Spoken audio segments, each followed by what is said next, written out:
Pas plus de 8 personnes dans une camionnette de transport et 2 sur une motocyclette, c'est la décision prise par le maire de Pétionville, Dominique Saint-Roch. Et depuis un mois déjà, le secteur des transports en commun a été largement sensibilisé en ce sens à travers les médias. Toutefois, cette disposition n'a fait l'objet d'aucune consultation au préalable, ce que regrette le syndicaliste du club bénissois. Comment faire comprendre, il dit, magistrat prend décision pour transport réduit, chauffeur réduit, passager dans la machine, et puis nous là, comme syndicat, dans la commune, ça va on juge avec nous. Comprenez bien.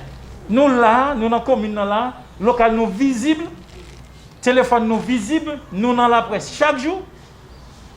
Pas aucune autorité municipale qui j'aimerais nous pour dire mais c'est ça qu'on a fait ensemble. Même autorité étatique au niveau gros l'État, gouvernement, pas de personne qui est les syndicats de transport pour dire même du monde. Les chauffeurs qui assurent les différents trajets, tant à la capitale que dans les villes de province, sont des victimes de choix pour la maladie. Conscients de ce risque, la CCIO et le MUT s'engagent à sensibiliser les conducteurs et les passagers. Qui plus est, les deux structures ont commencé à distribuer des masques. Chaque masque gagne 2 épaisseurs tissu avec un filtre dans mi-temps. Nous mettons le logo sur yo, pas pour nous faire publicité, mais pour que les gens connaissent que masque c'est cadeau.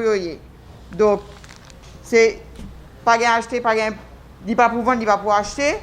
Et nous avons joint en bonne communication avec M. Duclos Bénissois de MUT parce que nous avons dit que c'est très important pour les chauffeurs, tout transport public, ils joignent masque parce qu'ils ont exposé tout.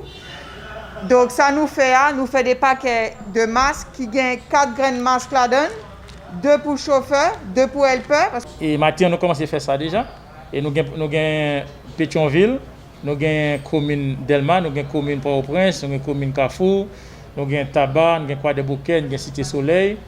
Et pour nous citer ça seulement, nous avons rejoindre dans 7000 massacres que nous avons maintenant, même si ce n'est pas en grande quantité. Cette initiative bénéficie de l'apport du secteur privé. En effet, 7000 masques fabriqués dans une usine textile de la Sonapi sont disponibles. Compte tenu du caractère stratégique des transports, les responsables appellent tous ceux qui veulent contribuer à cette démarche citoyenne visant à limiter la propagation du coronavirus à se manifester. Donc nous avons aimé que tout le monde fait même genre avec Kuligan et premier monde qui était bon nous. Si le secteur privé était bon nous support pour nous protéger chauffeurs transport public, il est vraiment très bon. Parce que là, comme ça, là, vous protégez les gens de transport public, vous protégez les employés, vous protégez les familles, vous protégez tout le monde. Et nous encourager le secteur privé qui bali déjà. Alors, entreprise dans le secteur privé qui bali déjà.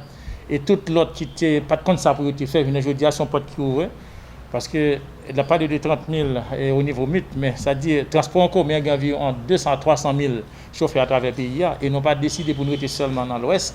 Nous voulons qu'on aille dans tout le département, mais pour ça, ça demande beaucoup. Et puisque ça demande beaucoup, c'est déjà un porte qui est ouvert. À chaque fois qu'un passager descend, un autre prend sa place et cela pendant toute la journée. Son siège n'est pas désinfecté et nul ne sait qui peut contaminer qui.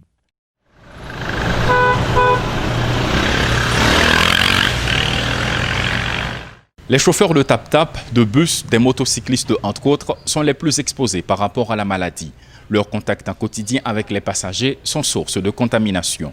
En ce sens, la Chambre du commerce et d'industrie du département de l'Ouest ainsi que le MUT, Mouvement unifié des transporteurs haïtiens, emboîtent le pas. Des distributions de masques ont eu lieu en vue de réduire la propagation de la maladie. Toutefois, les responsables du MUT affirment qu'aucune rencontre n'a eu lieu avec les membres du gouvernement, notamment la mairie de Pétionville, depuis l'introduction du coronavirus dans le pays. Et les Lassin et Rudolph Pierre-Louis portaient les métropoles.